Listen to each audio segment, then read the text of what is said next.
जय जोहार, जय आदिवासी साथियों। मैं संदीप नरगावे आप सभी दर्शकों को हमारे YouTube चैनल जागो आदिवासी में बहुत बहुत स्वागत करता हूं। आप सभी दर्शकों से मेरा निवेदन है कि आपको हमारा कार्य अगर अच्छा लगता है तो आप हमारे चैनल को सब्सक्राइब करें, हमारे वीडियो को लाइक करें और अधिक से अधिक शेयर करें ताकि हमें प्रोत्साहन मिले। अभी का जो वीडियो हमारा जो बन रहा है वो इसके पहले वाले पार्ट में हमने ज तक खंड ज जो है वहाँ तक हमने देखा था। आज हम लोग झ को देखेंगे, जैसे कि हमने आज इसमें बना लिया है।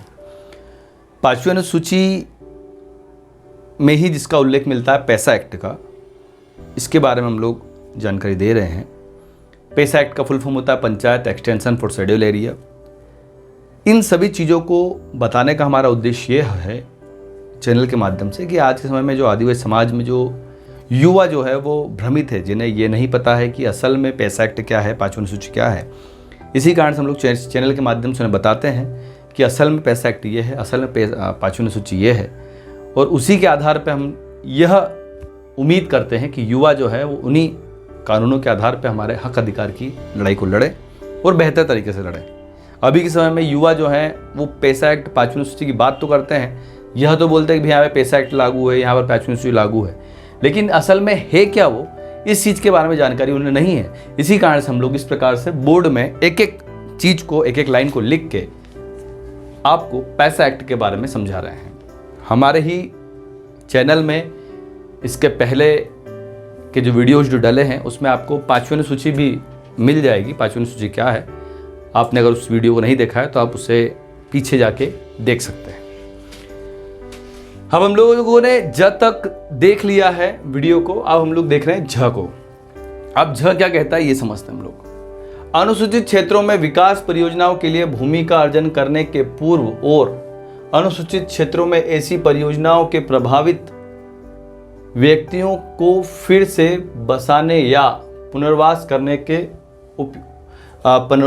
के पूर्व उपयुक्त स्तर पर ग्राम सभा या पंचायत से परामर्श किया जाएगा।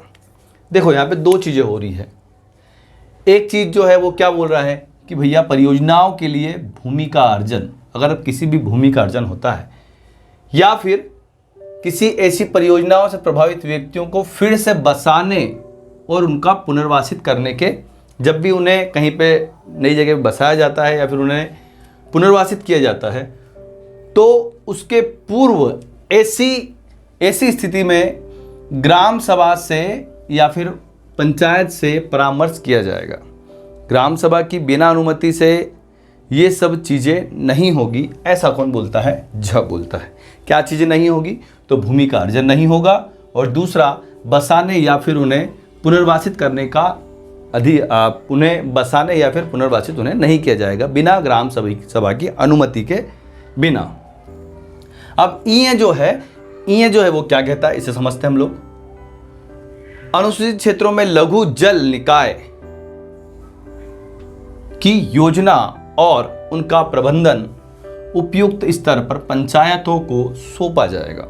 क्या कहा गया है कि अगर किसी अनुसूचित क्षेत्र में लघु जल निकाय है, जैसा कि सेंधवा के पास में एक गांव है, गांव का मुझे नाम याद नहीं आ रहा है। सेंधवा जो बड़वानी जिले में आता है, बड़वानी जो है मध्य प्रदेश में आता है।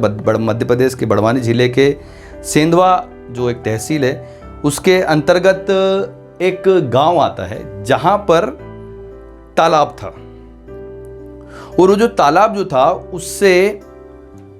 उसी के पास में जो एक ग्राम जो था, उसी ग्राम के वासी जो है उस तालाब के पानी का उपयोग करके अपना जीवन यापन करते थे। लेकिन सेंधवा जो है वो एक बड़ा शहर है, तो सेंधवा की जो नगर पालिका जो थी, वो नगर पालिका जो है उस तालाब के पानी का उपयोग कर रही थी, और वो जो तालाब जो है वो आता था ग्राम पंचायत के अधीन में। और ग्राम पंचायत ऐसी थी जो अनुसूचित क्षेत्र में स्थित ग्राम पंचायत थी। ऐसी स्थिति में उसी क्षेत्र के समाज सेवी गजानन ब्राह्मणे जी ने जो नगर पालिका थी सेंधवा की, उसे नोटिस दिया था इसी पैसा एक्ट के इस प्रावधान के आधार पर कि जो भी अनुसूचित क्षेत्र में जो लघु जल निकाय जो होंगे उसका प्रबंध उपयुक्त स्तर पर पंचायतों को सौंपा जाएगा, यह कौन करता है? पैसा एक्ट। और इसी के आधार पर नोटिस दिया गया था किसे?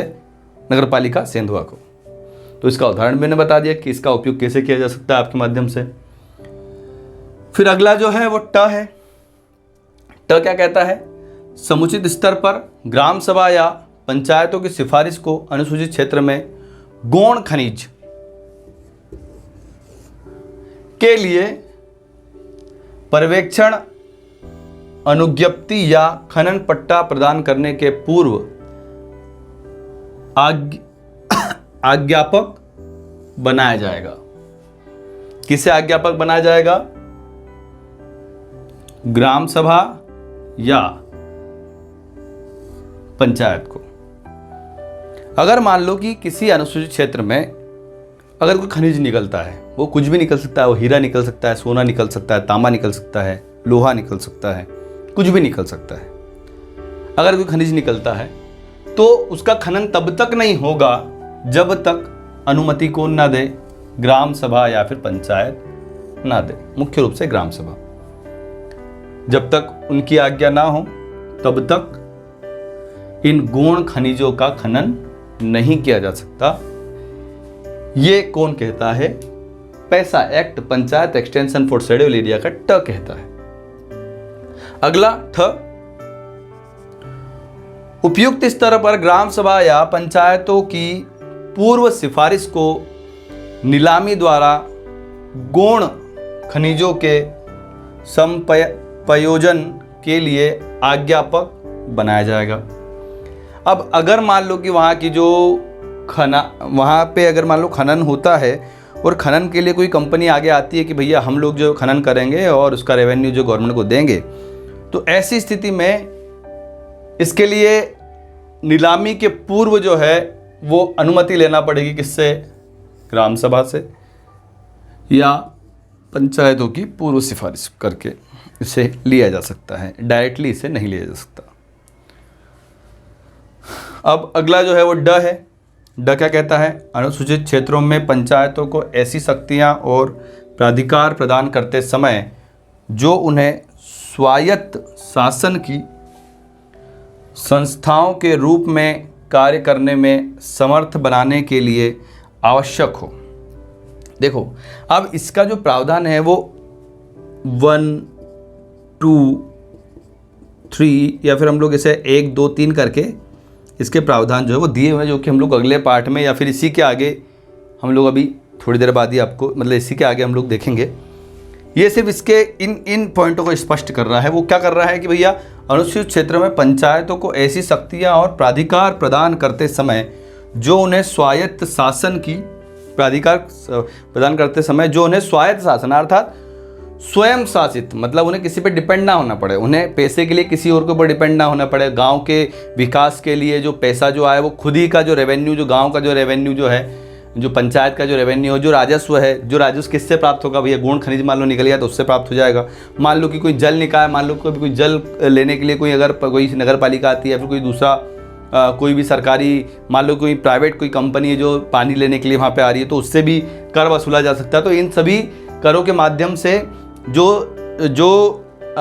अनुसूचित क्षेत्र में जो उपस्थित जो पंचायतें जो हैं वो कैसी हो जाएगी? स्वायत्त हो जाएगी। स्वायत्त हो जाएगी अर्थात सेल्फ डिपेंड हो जाएगी। शासन की संस्थाओं के रूप में कार्य करने में समर्थ बनाने के लिए आवश्यक हो। ठीक है, तो इसे ऐसी मतलब नीतियाँ बनाई जाएगी जिसमें इसे स्वायत्त करने के लिए क्या हो? सामर्थ्य बनाए। और राज्य विधानमंडल यह सुनिश्चित करेगा कि पंचायत और ग्राम सभाओं की उक्त स्तर पर विनिर्दिष्ट रूप से हो। देखो ये क्या बोल रहा है कि विधानमंडल जो है राज्य का विधानमंडल जो इसमें इसके 3 पार्ट होते हैं राज्य के विधानमंडल के। एक होती विधानसभा और एक होती विधान परिषद और एक होता राज्यपाल। विधानमंडल में 3 चीज़ें आती है, एक विधानसभा, एक विधान परिषद और एक होता है राज्यपाल। मध्य प्रदेश में विधान परिषद की स्थापना नहीं हुई है। मध्य प्रदेश में सिर्फ विधानसभा है। विधान परिषद होना चाहिए या फिर नहीं होना चाहिए ये कौन निर्धारित करेगा? विधानसभा निर्धारित करेगा। मध्य प्रदेश की जो विधानसभा है वो ये कहती है भैया मध्य प्रदेश में विधान परिषद की आवश्यकता नहीं है, इसी कारण से विधान परिषद की निर्माण नहीं किया गया है। लेकिन कई सारे ऐसे दूसरे राज्य है जहाँ पर विधान परिषद है। तो ये क्या बोलता है कि भैया कोई भी विधानमंडल इस प्रकार के विधानों का निर्माण नहीं करेगा जो इन प्रावधानों को का उल्लंघन करे। तो आप कौन कौन से प्रावधान है वो हम लोग इसके आगे हम लोग देखेंगे।